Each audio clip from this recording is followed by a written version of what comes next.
মৃত ব্যক্তির সমালোচনা করলে কি হয়? মৃত ব্যক্তির সমালোচনা করা এটাও আসলে গীবতের ভিতরেই পড়ে, মৃত ব্যক্তি হোক আর জীবিত ব্যক্তি হোক। একটা কিতাবের ভিতরে আসছিল, পড়ছিলাম অনেক বছর আগে, যদি তোমার সমালোচনা করতে মনেই চায় তো তুমি তোমার পিতামাতার সমালোচনা করো বা দোষ ত্রুটির আলোচনা করো। কারণ মানুষের সমালোচনা যদি করা হয় তাহলে যে সমালোচনা করে তার আমল নামায় যার সমালোচনা করা হয় তার যে গুনাহ আছে ওই গুনাহগুলোকে তার আমল নামায় ট্রান্সফার করা হয় এবং যে সমালোচনা করে তার সওয়াবগুলোকে সমালোচিত ব্যক্তির আমল নামায় ট্রান্সফার করা হয়। এক কথায়, আমি যখন একজন মানুষের গীবত করব তখন যে ব্যক্তির গীবত আমি করতেছি তাকে আমার সওয়াবগুলো আমি দিয়ে দিলাম আমার ইচ্ছায় অনিচ্ছায়, এবং তার গুনাহগুলো আমি আমার ঘাড়ের উপরে নিয়ে নিলাম।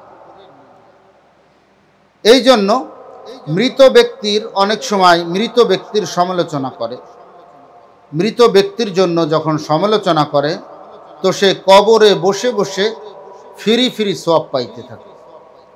এর জন্য একজন মানুষ মৃত্যুবরণ করেছে, তার এমন কিছু কিছু গুণের আলোচনা করব তার জন্য যেন আমাদের পক্ষ থেকে তার আলোচনা করার পর যেন তার জন্য দোয়া আসে। কিন্তু আমরা আসলে গীবতের দ্বারা কোনো লাভ হয় না। এক নম্বর, সময়ের লস হয়, নিজের আমলের ক্ষতি হয়, নিজের ঈমান আকীদার ক্ষতি হয়। মৃত ব্যক্তিরও এমন, মৃত ব্যক্তি যখন মৃত্যুবরণ করছে তার কিন্তু সমস্ত আমল বন্ধ হয়ে গেছে, তার কোনো আমল নেই। সে যদি কোনো সদকায়ে জারিয়া না করে থাকে তাহলে তার কোনো আমল দুনিয়ার ভিতরে আর জারি থাকবে না। কিন্তু সে যদি অনেক খারাপ থেকে থাকে দুনিয়ায়, যে অনেক খারাপ ছিল সে দুনিয়ার বুকে, তো এই খারাপটাকে নিয়ে যদি সদা সর্বদা মানুষ তার নাম ধরে ধরে সমালোচনা করতে থাকে তাহলে যারা সমালোচনা করবে তাদের সওয়াবগুলো কিন্তু তার আমল নামায় ট্রান্সফার হতে থাকে। কিন্তু এর থেকে আবার এটা না বোঝা যে দুনিয়ায় তো আমি আসলে সদকায়ে জারিয়া বা কোনো ভালো কাজ করতে পারিনি, তো আমি এমন খারাপ কাজ করে যাব যে মানুষ যেন মৃত্যুর পরে আমার বেশি বেশি সমালোচনা করে এবং আমার আমল নামায় যেন সওয়াব জমা হয়। এটা একটা ভুল ধারণা। কিছু কিছু আছে গঠনমূলক সমালোচনা। যেমন দেখুন, আমি যদি এখন নাম ধরে বলি যে এরশাদ শিকদার এরকম এরকম এরকম এরকম খারাপ কাজগুলো করছে, এই কাজ থেকে আমাদের বিরত থাকা উচিত, তখন কিন্তু এরশাদ শিকদারের আমল নামায় আমার থেকে কোনো সওয়াব যাবে না। কারণ সে একজন কুখ্যাত সন্ত্রাসী। আমি তার কথাটা এই জন্য বলতেছি, এটা মুখরোচক আনন্দের জন্য নয়, তার কথাটা এই জন্য বলতেছি যে যেন তার কাজগুলো আমাদের জন্য শিক্ষণীয় হয় এবং এই সমস্ত কাজ থেকে যেন আমরা বিরত থাকতে পারি। এটাই হলো আমাদের লক্ষ্য উদ্দেশ্য তার কথা বলার। তেমনভাবে অনেক সময় দেখি, বিশেষ করে রাজনৈতিক আলোচনা যখন হয়, তো রাজনৈতিক বিভিন্ন নেতাদের বক্তব্য নিয়ে যদি বলা হয়, ইউটিউবে ভিডিও দেওয়া হয় বা ফেসবুকে ভিডিও দেওয়া হয়, তাহলে ওখান থেকে অনেকে কমেন্টে লেখে যে আপনারা গীবত করেন। আসলে ওই ব্যক্তি গীবতের সংজ্ঞাটাই বুঝে না। গীবতের সংজ্ঞাটা বুঝতে হবে। এটা হলো গঠনমূলক সমালোচনা, একজন মানুষকে সতর্ক করে দেওয়া যে ভবিষ্যতের জন্য যেন সে সতর্ক হয়ে যায় এবং অন্য মানুষেরাও যেন সতর্ক হয়ে যায়, এটা থাকে লক্ষ্য উদ্দেশ্য।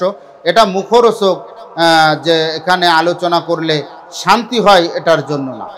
একজন মানুষ ইসলাম বিরোধী কাজ করছে, তো তার নাম বলে দেওয়া যে এই ইসলাম বিরোধী অমুক কাজ করছে, রাসূল সাল্লাল্লাহু আলাইহি ওয়াসাল্লামের সমালোচনা করছে বা কটূক্তি করছে বা গালিগালাজ করছে, তো এখন যদি আমি তার ভুলগুলো ধরাই দেই যে অমুক রাসূল সাল্লাল্লাহু আলাইহি ওয়াসাল্লামকে গালিগালাজ করছে, ভুল ধরছে, তো এটা এখন আর গীবতের সংজ্ঞায় পড়ে না। তখন গীবতের সংজ্ঞায় তো পড়েই না, বরঞ্চ আল্লাহ রসুল এবং শরীয়তের বিরোধী এরকম কোনো কাজ যদি করে তখন ওটার সমালোচনা করা, শুধু সমালোচনা করা না, বরঞ্চ তার চোখে আঙ্গুল দিয়ে প্রত্যেকটা মানুষকে দেখিয়ে দেওয়া, এটা হলো ঈমানদার হিসাবে একজন মুসলমানের দায়িত্ব, নৈতিক দায়িত্ব। এটা জানাতেই হবে প্রত্যেক মুসলমানকে। এর জন্য আমরা অনেক সময় কমেন্টে দেখি, আমাদের কথার উপরেও কমেন্টে লেখে যে হুজুররা শুধু গীবত করে আর হুজুররা গীবত করতে নিষেধ করে। হুজুররা গীবতের সংজ্ঞাটা জেনে বুঝে যেরকম কথা বললে গীবত হবে না তেমনভাবেই কথা বলে, বরঞ্চ আপনারা ভুল বোঝেন। এর জন্য এই ভুল বোঝা থেকে বিরত থাকতে হবে। তো যে কথার থেকে আসছিলাম যে মৃত ব্যক্তির সমালোচনা করলে কি হয়, আমি আপনি যখন মৃত ব্যক্তির সমালোচনা করব, সে কবরে বসে বসে ফিরি ফিরি সওয়াব পাইতে থাকবে। এর জন্য একজন মানুষ মৃত্যুবরণ করে সে জান্নাতি না জাহান্নামী, তার আমল কতটুকু আছে কি নেই, তার আমল এখন দুনিয়াতে জারি আছে কি নেই আমি জানি না। তবে একজন মানুষের গুণকীর্তন করলে যেমন আল্লাহ পাক ফেরেশতাদেরকে ডেকে ডেকে দেখানো, আমার ফেরেশতারা দেখো আমার এই বান্দা দুনিয়াতে এত ভালো ছিল যে মানুষ এখন তার সুনাম করে, মানুষ এখন তাকে ভালো বলে, মানুষ এখন তার জন্য মন থেকে দোয়া করে, তার জন্য মানুষের একটা রেসপেক্ট আসে। এটাও আল্লাহ তাআলা ফেরেশতাদেরকে ডেকে ডেকে দেখান। আর যখন একজন মানুষের দুর্নামের আলোচনা করা হয়, তখন আল্লাহ তাআলার ফেরেশতারা বলে যে হে বান্দা, হে হতভাগা বান্দা। শুধু বান্দা বলে না, বলে যে হে হতভাগা বান্দা, ওই বান্দা বান্দি তো দুনিয়া থেকে চলে গেছে, তার এখন দুনিয়ার সঙ্গে কোনো সম্পর্ক নেই, তার কোনো লাভ ক্ষতি নেই, তার সে জান্নাতি না জাহান্নামী সেটা ফয়সালা করবে আল্লাহ।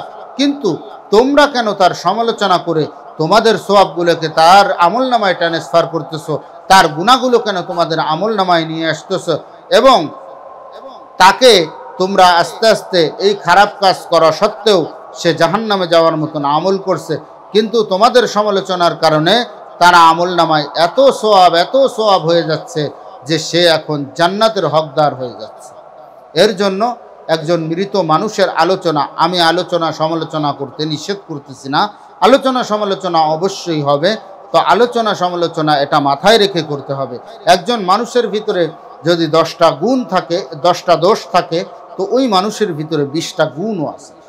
একজন মানুষ অত্যাধিক রাগী, একজন মানুষ চোর, একজন মানুষ ডাকাত, একজন মানুষ ঘুষখোর, একজন মানুষ সুদখোর, তার সম্পর্কে আপনি খোঁজ নিয়ে দেখুন, তার অনেক ভালো গুণও থাকতে পারে।